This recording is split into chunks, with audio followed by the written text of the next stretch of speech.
Welcome to Not Milk Never Milk. Subscribe if you're lactose intolerant. In this video, I will show how to make chicken stock and store it. First, gather your chicken bones, such as carcasses or leftover roasted bones, along with aromatic vegetables like carrots, celery, and onions. Place these ingredients into a large pot or slow cooker. Cover everything with cold water, ensuring all components are submerged. This cold water method helps to slowly extract maximum flavor and nutrients from the ingredients, creating a richer, more flavorful stock.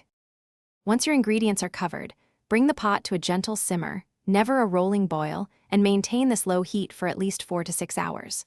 During this time, periodically skim off any foam or impurities that rise to the surface.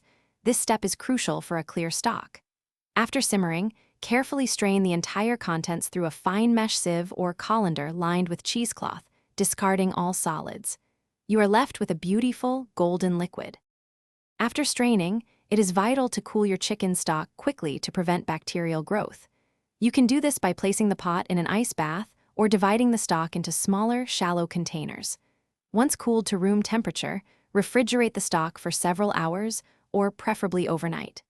This chilling process allows any remaining fat to solidify on top, making it easy to skim off the hardened layer. This step results in a healthier, less greasy stock. Now that your chicken stock is ready, proper storage is key. You can store it in airtight containers in the refrigerator for up to 4 days.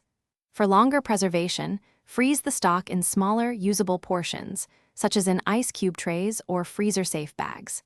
Frozen stock can last for up to 6 months, ready whenever you need it. Remember to check the description below for a link to a fantastic book that can truly change how you think about money, along with other great deals. Thanks for watching. If this was helpful, leave a like and consider subscribing. See you next time.